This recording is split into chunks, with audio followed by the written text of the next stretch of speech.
Hey everybody, I wanted to give you a quick little video to tell you that you really should make flashcards for your gold ion sheet, or if you don't have gold paper, the common ion sheet ASAP.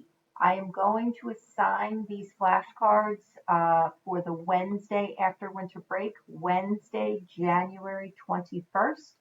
So it really benefits you to use your winter break and the time before then to get all those flashcards and those ions learned. After winter break, we're going to go into naming. So you need to know the names of all of your ions. Okay, you also need to know the charges. So I had that periodic chart of ions. I went through and told you how to put down all the different charges for your first four sets. I also made a color coordinated one. So I really hope that you do look at all that information and learn those ions ASAP. I know teachers always say, hey, you're going to use this for the rest of the year, blah, blah, blah, blah, blah, blah, blah.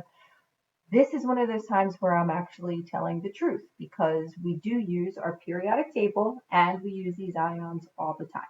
So for the assignment on Wednesday, January 6th, I'm going to ask you to record your flashcards, okay? So I made 6 different sets. They don't have to be large like this. You can end up using just regular pieces of paper. I do not want you to do online ones. I want you to physically write them down on paper, cut them, anything like that, because you are invoking more parts of your brain and you are more likely to remember them. So I separate them into 6 sets. So you should write Li plus on one side. You should write lithium ion on the other. Rb plus, rubidium ion, so on and so forth. When you show me your flashcards, just don't go, hey, I made my flashcards, or look at this thick stuff. All right, you're actually going to hold it up to the camera. It can be upside down, and you're going to flip through. I've had several kids only do the first one and the last one thinking that I wouldn't notice, but guess what? I've been doing this a long time. So your set 1 are all of your monatomic cations and polyatomic cation, which is your ammonium. So don't forget all about ammonium.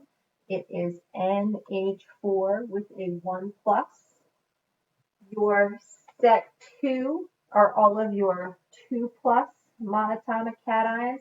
So that's everything on the periodic table. That is in column 2, and in the middle, third transition middle, they get a Roman numeral. Okay, set 3 are your 3 plus and 4 plus cations. They're monatomic also, meaning that it's just the element. So you'll flip through and show me what you have for each one. Okay, set 4 are also your monatomic anions. So these are all of the anions that are made on the periodic table. So you should have their charges and their names like so. The ones you will have to study the most are set 5 and set 6, which are the polyatomic ions.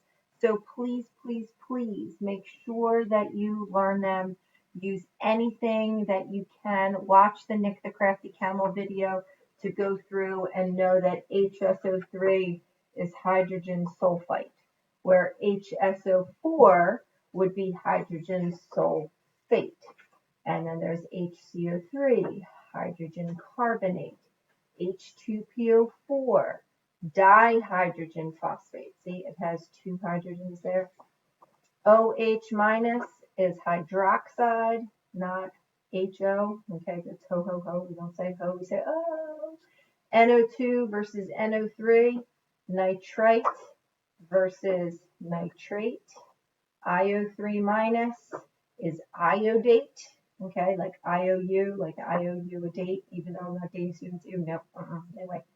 CN, cyanide, because hopefully you see the C and the N that's in the formula, but don't take any of the poison. Cyanide. MnO4 is permanganate. If you look at the alphabet, MnO P is the next letter. P is per, meaning for, and then manganese, manganate, permanganate. And then we have acetate, C2H3O2 1-. This is where acetic acid vinegar comes from. ClO-, ClO2-, ClO, I'm running out of hands here, ClO3 and ClO4 are our 4 polyatomic ions that contain chlorine. So there is hypochlorite, there is just chlorite, chlorate, and perchlorate. All right, if you do flashcards and make piles of stuff that you know and you don't know, I promise you it will pay off tenfold. Okay, set 6 are the polyatomic anions. All right, these are going to have your 2- and 3- charges. CO3 2- is carbonate. SiO3, silicate. Get it? Your silly friend Kate. SO4 is going to be different from SO3 2-. Sulfate, sulfite. HPO4, hydrogen phosphate. PO4, just phosphate. Different from PO3, which is phosphite, one lighter. O2 2- is peroxide, like hydrogen peroxide is hydrogen bonded to this stuff. So that is your peroxide. C2O4 2- is oxalate. That was always a tough one for me. CrO4 and Cr2O7, both 2-. This is chromate. This is dichromate. Okay, so when you are making your flashcards, I will post something over break so that you can show them to me via your flipgrid. All you have to do is just go like this to the camera, and it will pay off for you for any quizzes, any tests, any kind of stuff that we do. Please let me know if you have any questions, and learn those ions. Bye.